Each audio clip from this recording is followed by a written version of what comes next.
All right, let's go ahead and get started. So I want to welcome everybody to today's webinar, A Guide to Mapping Your lead Service Lines. This is part of the Spatial IQ for MapGeo educational webinar series that we do once a quarter.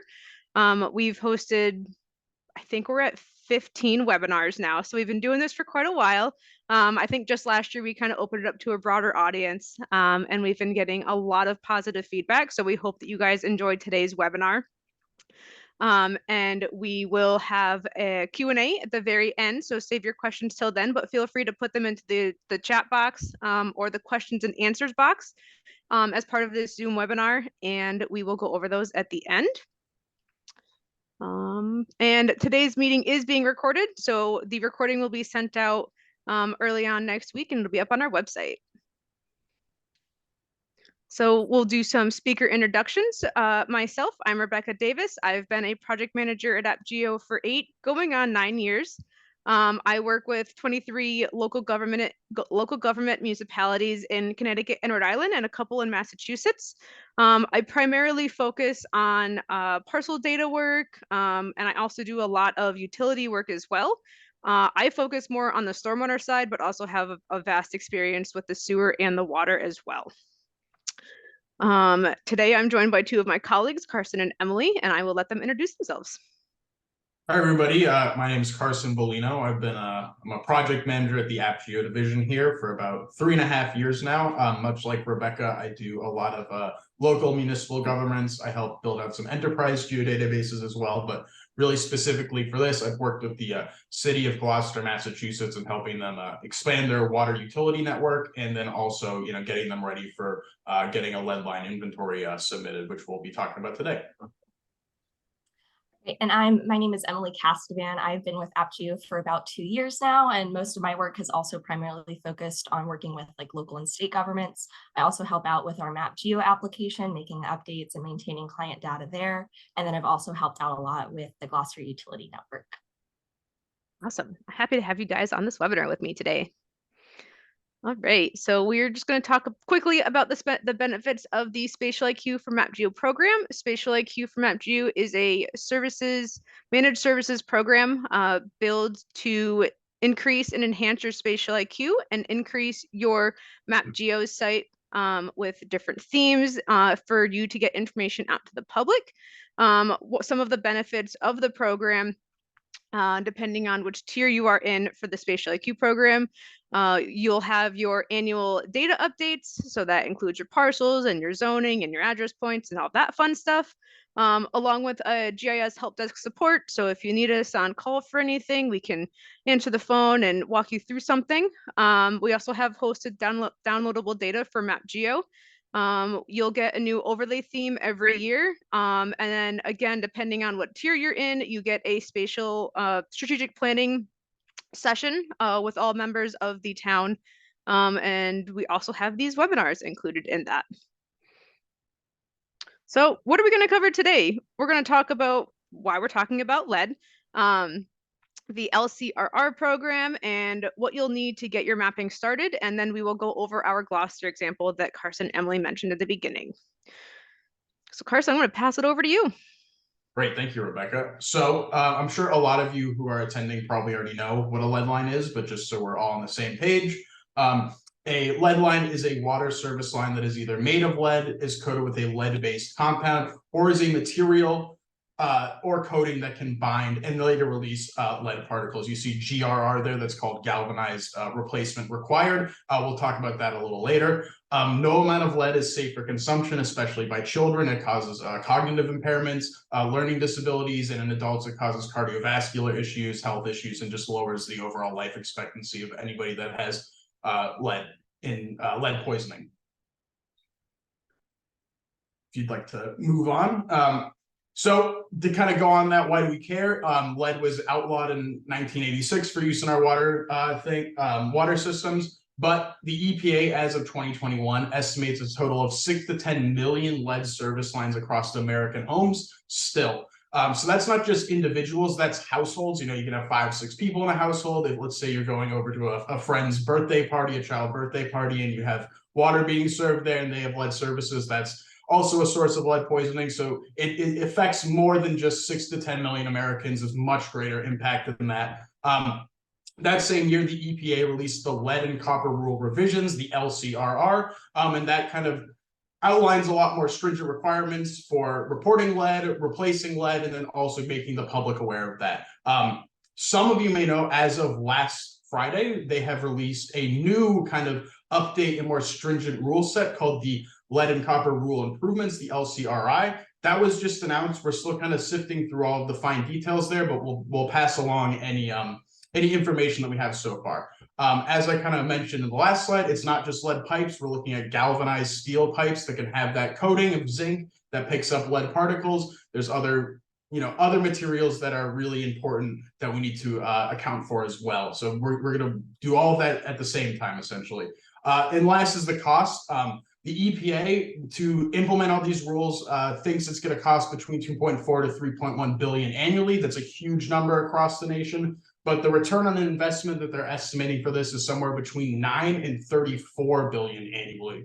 That's from, having to replace everything, not, filtration, outreach systems, loss of medical issues, from the effects of lead poisoning and cognitive impairment, all that stuff. There's a huge amount of benefit for actually putting in the legwork, putting in the money and effort to get all of this lead out.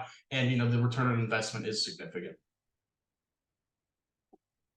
So what are the lead and copper rule revisions? We'll kind of talk about that and the lead and copper rule improvements as we have it. But basically, the aim of this was in 2021 to strengthen the original lead and copper rule from 1991. So this is to improve sampling and corrosion control, expand public outreach and education, initiating a lead service line replacement plan. That's pretty much a new thing from the lead copper rule improvements, that they're going to ask that in addition to a lead service line inventory, we are going to also have to submit a plan of action for replacement and other things like that. So we can talk a little bit more of that later in the webinar.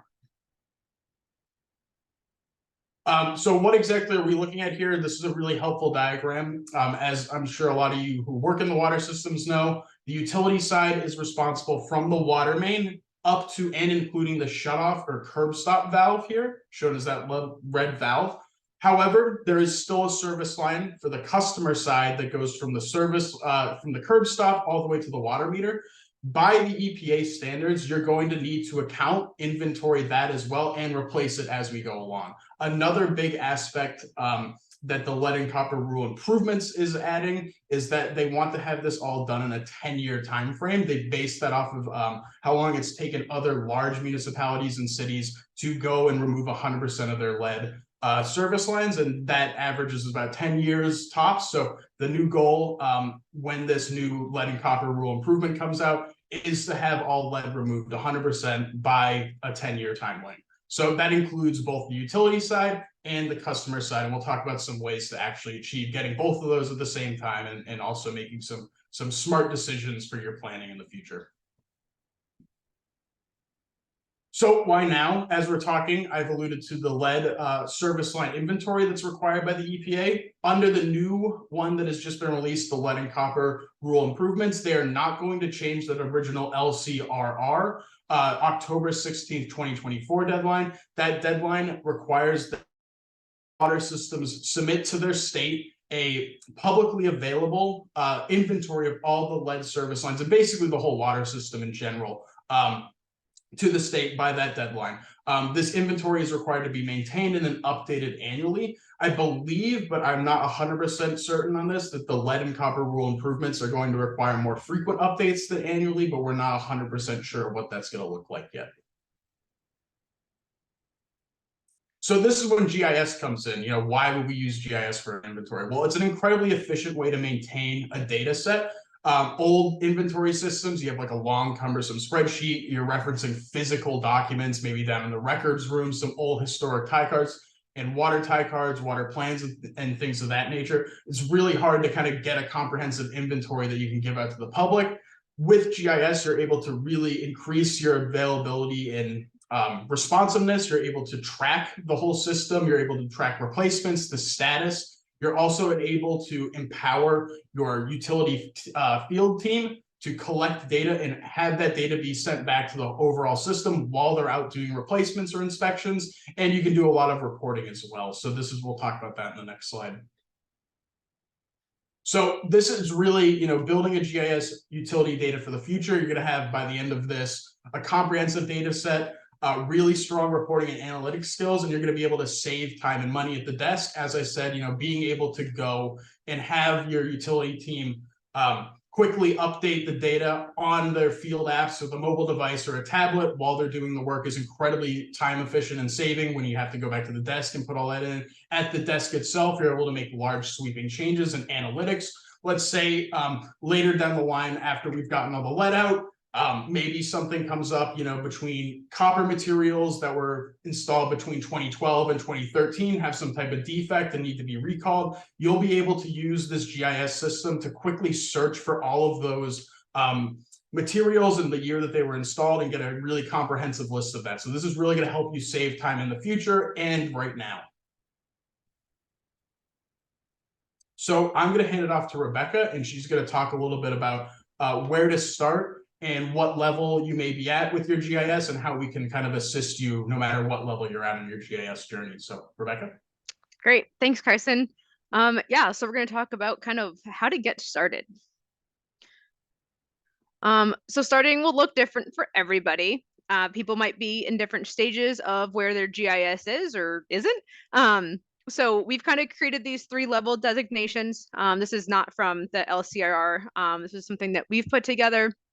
Level 1 we have as there's no GIS. There's nothing currently built in the GIS system. Level 2, you have some data. You might be missing some things. You might have gaps. So level 2, and then moving to level 3 is you have a complete GIS system of your mapped inventory for your water lines. So we'll take a little bit of a dive into each of these and go over where to start at each of these levels. So level 1, there's always going to be a place to start. You're never going to be at 0. So one of the easiest places to start is if you are providing a public water, you're going to have customers and they're going to be paying a bill. So you're going to have an address list and at least customer numbers based on that alone. So right there, you're going to be able to geocode all of those addresses, which basically takes it from a tabular spreadsheet into spatially placed points. In this case, those would most likely be meters within the network itself. You can also start with any scanned surveys or plans that you might have, or even the water tie cards or field cards, however you call them. And also if there's any CAD files, yes, the CAD files could potentially be out of date, but they could always be a reference to start. And you'll at least have the idea from the customer list of where all of your connections will be. So if you know that there is a water connection on Main Street, you're going to know that there is a water main somewhere on Main Street. So however you get to that main and end up digitizing that, you'll know where to start at least. So that's level 1. Jumping to level 2, you already have some GIS data. There might be some gaps you need to fill. So kind of using the options that are in level 1, you can fill in some of those gaps. So in the picture here, we have this kind of circle in this area where the water just seems to end, and those subdivisions and cul-de-sacs don't have any services. So that would be a place to start. So I can always look up the as-built for that particular subdivision and find the water. And again, I can always georeference those, or if there's a CAD file, I can take the CAD file and convert that directly to GIS. So that's using the level 1 options. And if not, you can always go out into the field. Again, the field is a little bit hard to do inspections for the underground assets, but you can get the assets from up above and potentially either use a metal detector to find where the pipes are or give you an idea. And then otherwise you can use some supplemental data. And what I mean by that is if this cul-de-sac, has sewer lines on there, potentially that sewer drawing file could have at least a rough idea of where and what those water mains are. So have a couple different options for the level 2 to fill in those gaps. Moving on to level 3, here you have all of your GIS data, all of your assets are inventoried, and now you're kind of just in that maintenance and reporting mode. So from here, you can the sky is the limit, basically. You're able to do any dashboards, create any web maps. Most likely those web maps would be for internal use within your organization. But part of the LCRR, you're going to need to have your water data publicly available. So however they need to have that reporting done is how you would be able to provide it again, and that would be the publicly available information. But in here, this is an example of Esri's lead service line solution, which we're going to be talking about a little bit later. But you can see here some of the stats that they're showing. The top left one, you can see that they have about 6,000 pipes that are lead or unknown service lines. We have some unverified service lines and several other things as well. But you also have this replacement status. So again, once you have all of your assets inventoried, you're able to kind of develop that replacement plan, and within your attributes of the GIS, you're able to put in some of that information that could help you do the replacement in a couple of years. So that's level 3. So now we want to hear from you guys. We want to see what level your water GIS is currently at. So I'm going to start a poll. Let's see. You should all have a pop-up. I'll give you 30 seconds to start answering those. Just want to gauge where you guys are at. So far, we have a lot of level 2s and some level 3s with a couple of level 1s, which is good to hear. That means you've started the inventory process.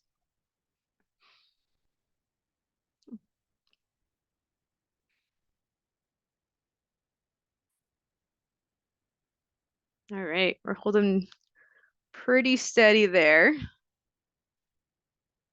All right, I'm going to end the poll so you guys can see the results. A lot of level 2s in there, so level 2 is a great place to start for you guys. For those that are at level 1 and level 2, AppGeo has worked with, I don't know how many, but many clients to help build out their utility networks. We've started from level 1 and we've worked with level 3. So wherever you are in that process, we are here to help you. All right, I'm going to pass things back over to Carson.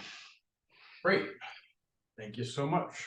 So we're going to talk a little bit about our specific example that we were referencing earlier, is how we've helped the city of Gloucester, Massachusetts, expand their utility network via GIS and also get their inventory ready for the lead line submission deadline of October 2024.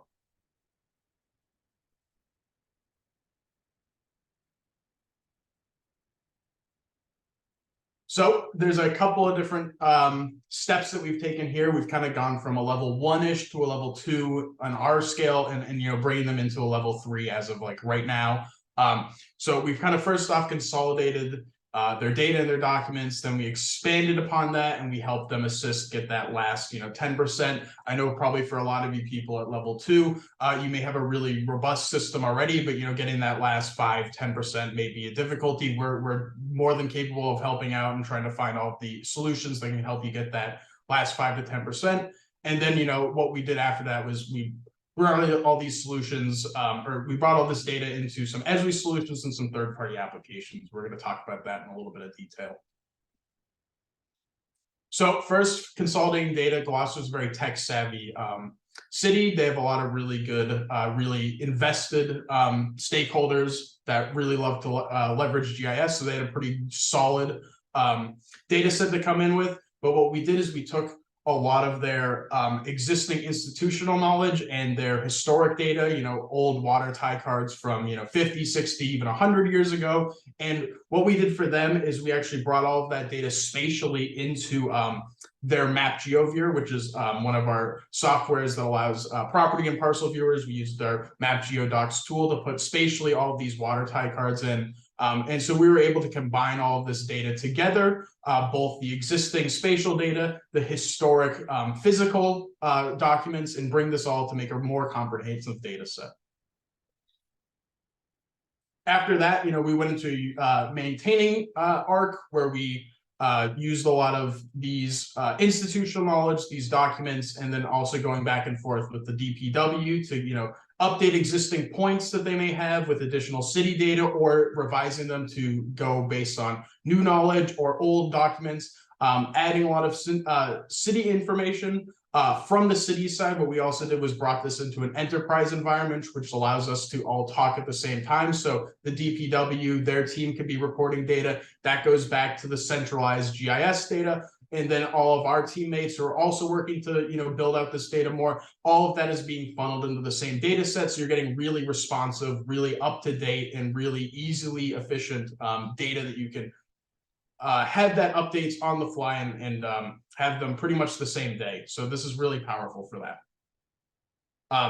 Finally, we did a lot of integrations where we collected the data. After that, we formatted it to work in both the Esri solution that Emily will be talking about shortly, and then also as well some third-party utility managing applications that the DPW uses on a regular basis. So all of those are feeding into one another. They're all talking to each other, and they're all giving that up-to-date data. What we're doing now is we're kind of building out that dashboard for reporting inventories, allowing them to set up some self-reporting apps, which is something that's really important that we'll talk about kind of towards the end of this. And it allows for more analytical uses. Another really great use cases.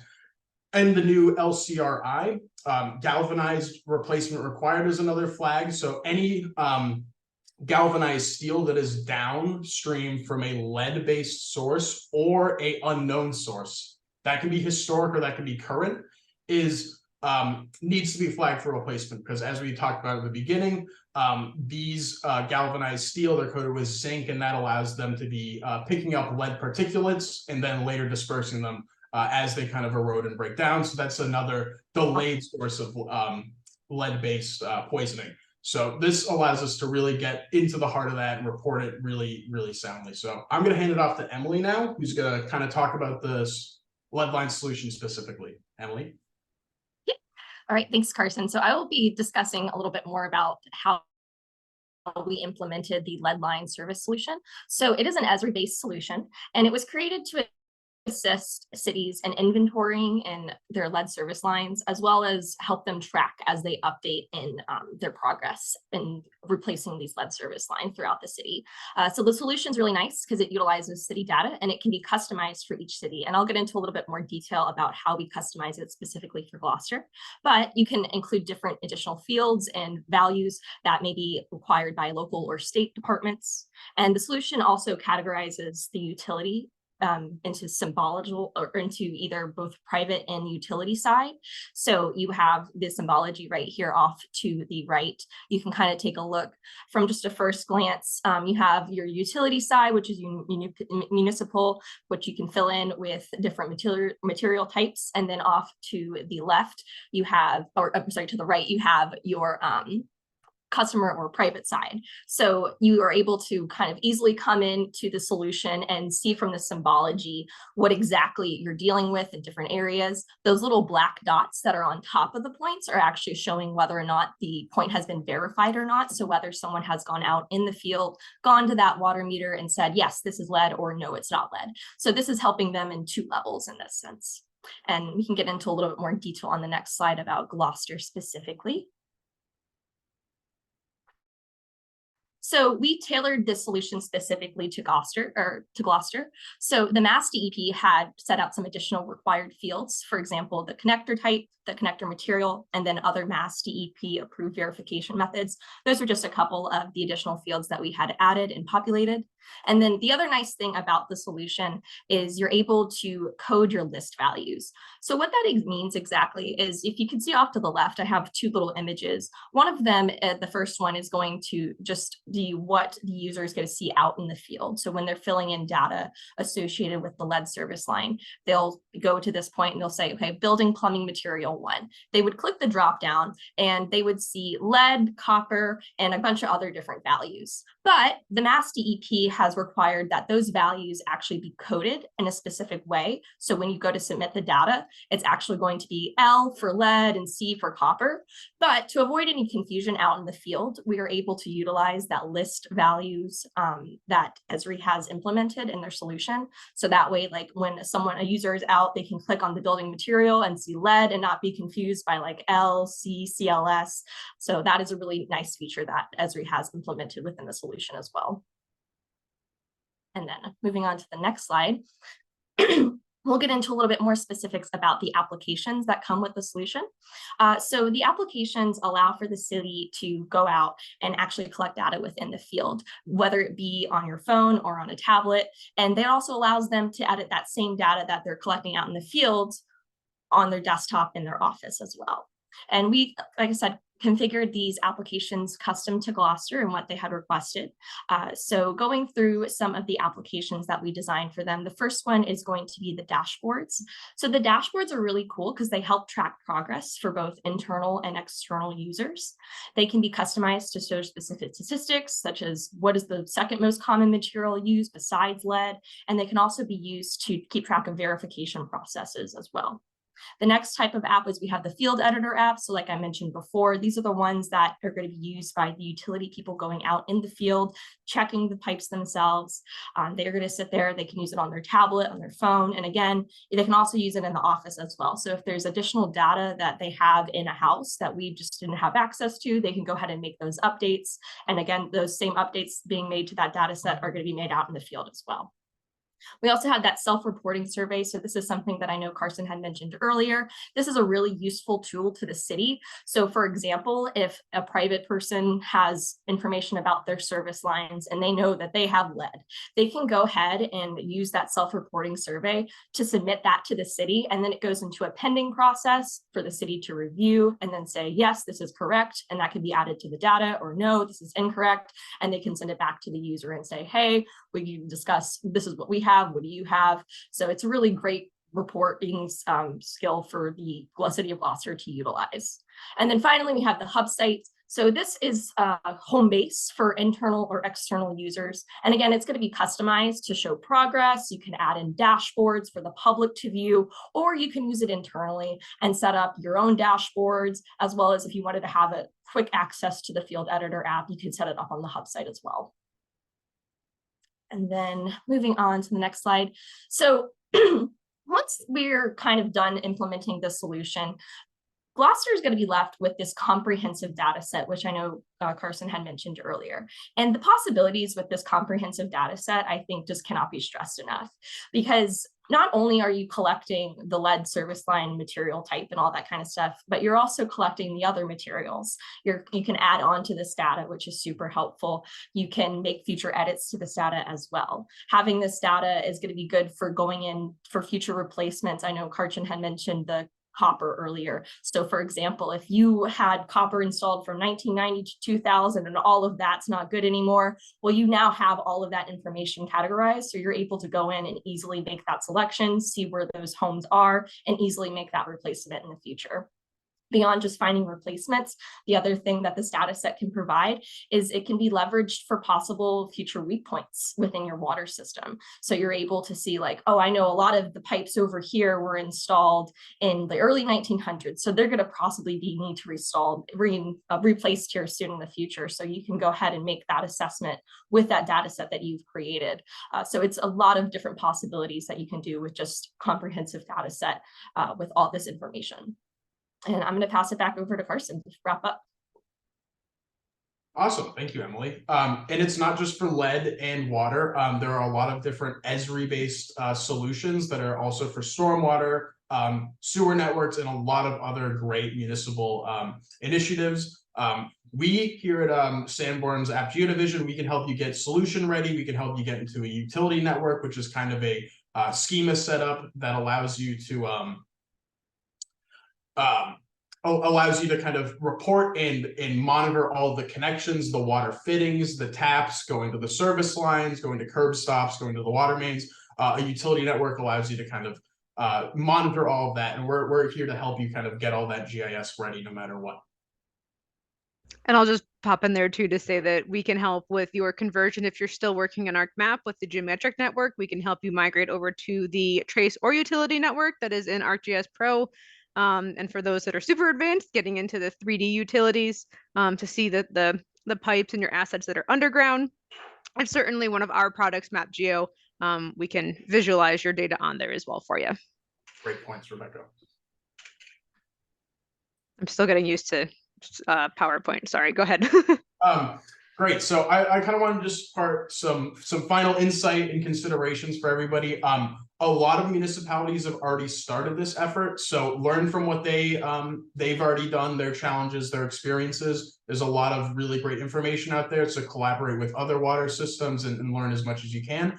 I'd really like to kind of highlight what the city of Detroit, Michigan has done. You know, obviously they had that whole Flint, Michigan crisis a while back. So they've really been leading the charge from that and learned a lot. One of the things that they have implemented, I think this is a really strong thing that is also being almost required in the new LCRI, the improvements that has just come out, is that they did, as they have their utility staff going to do lead service line or just service line repairs in general, they have an outreach team that accompanies them, where they do the outreach themselves, where they provide literature, have, you know, the homeowners come out and get a little bit more education, some outreach, which is also required under the new lead and copper rule improvements. And then at that same time, they're able to give them a form that gives consent from the property owner or the homeowner to actually replace their private line side as well. So as we talked about at the outset of this, the whole water system inventory needs to account for both the utility managed side and the privately managed side. So this is a really good way to both find out what the material is and get that material replaced without having to have a bunch of extra steps to go find them on a individual basis. So this is really killing two birds with one stone here. I believe this is also outlined in the new LCRI requirements, that you need to make a concerted effort to reach out to the homeowners and identify those lead service lines. So those private lead service lines. So this is a really good way to kind of get that information, get that replacement kick-started, and go from there. Another thing that Emily mentioned was the self-reporting. That is a huge aspect. If you have a large municipality, a large water system, being able to have, you know, I think we've seen some metrics between like 8 to 10% of self-reporting, you know, after it's been sent out. And that's huge. You know, if you can get 1 out of 10 of your lead service lines kind of verified, flagged for replacement, or, you know, verified as clear, that's really good in helping you pinpoint and focus where your utility teams need to be and where they can most effectively replace the most amount of lead in a given year cycle. As we kind of have been talking about throughout this, the whole lead copper rule improvement has just been released. Please take a look at that. It's a great thing, but it is requiring a lot of new things, like a lead and copper replacement plan, some additional outreach. It's reducing the action level of sampling. So if you have, the current sampling is 15 micrograms per liter in a testing, that's being reduced to 10 micrograms per liter. So if you hit that multiple times, you're going to have to do outreach and then also provide filters for those affected. These are a lot of non-GIS related aspects that are, you know, also incorporated into this LCRR and LCRI initiative. So don't go it alone. We are here to help you do the GIS side. We can take that off your hands and allow you to focus on some more of the GIS adjacent initiatives and requirements of this whole rule set. It'll allow you to kind of focus on some of those important aspects, and then also bring that back into the GIS. So if you have a GIS system in place, then you're able to, you know, really bring all these GIS adjacent aspects back together, and, you know, we can focus on that part for you. So to just kind of sum up, we highly recommend starting sooner rather than later. It sounds like a lot of you have gone on the road to level 2, level 3. If you're level 1, you know, I would recommend starting now. You know, we can help you and assist on that. You know, at any part you're joining, and we're very much here to help in helping you get to that, meet that deadline for the October 2024. Great. Thank you, Carson. Thank you, Emily. We will now open it up to any questions. So again, throw those into the chat box or the Q&A box, and we will read some of the questions that we've got.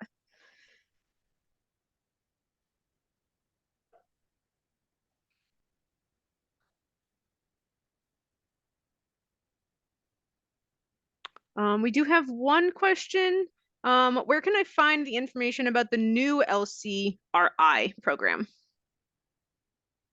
Yes, that is a great question. I can provide that link and we can put it in the chat. They also have done a informational webinar that will be recorded and sent out in the next few days. I highly recommend people look at that. There's a lot of really great questions and answers to those questions in that webinar, and I highly recommend people also both look at the EPA page and check out their informational webinar. Yeah, we'll make sure that link is also included in the recording that we share out to you as well. We have another question that has come in. What is the best way to have homeowners self-report? Is that through our website or a mailed flyer? So if you're leveraging GIS and you're using something like an Esri solution, they have kind of preset things that you can custom configure. And that is a really powerful way to do it. You can have them just go online. You can send out maybe a newsletter or a mailed flyer, and then they can go to that website and they can report that information themselves. I also recommend, thinking about in terms of your lead line replacement plan, having some type of outreach or literature to accompany utility staff so they can go out and in person kind of update, give the needed information to get the homeowners active and engaged, and then also allow for that, those consent forms to be handed out so you can do that lead line replacement as the utility staff is doing the utility side. Great. Another question. Do you recommend for large cities that are starting from scratch on lead assumptions, aka they have a data set of all meters but no lead data? There's a couple of different ways to tackle that. I don't want to give a blanket statement on that just now. I think, the real thing is, working with a GIS consultant and a professional is really helps you kind of identify what you have besides the meters. There may be some points that you're not aware of. There may be some documents that we can digitize and bring in. So there's a lot of really powerful ways to do that, but it is really a case-by-case dependent thing. And another question kind of working off of that, what are ways to check for the material of the water line that are in the ground? Yes, there's a lot of historical data that you can hopefully rely on. A lot of it will be requiring to do some kind of predictions as well. Working with a group and having GIS inform this is really powerful. Being able to figure out if you have some self-reporting and you can find that, oh, there's a couple of self-reported lead lines in this area. We may want to actually focus some utility teams to review those areas and kind of do some spot checking. There's a lot of different ways that you can find that out. I think one of the number one ways that I would say to check that out is look for any as-builts that you might have that have the material on them.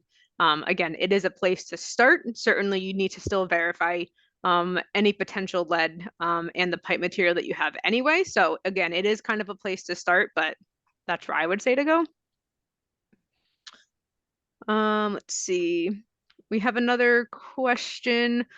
Oh, this one's asking for a quote for potentially migrating from the geometric network to the utility network. So we will reach out to you after this webinar with some follow-up on that.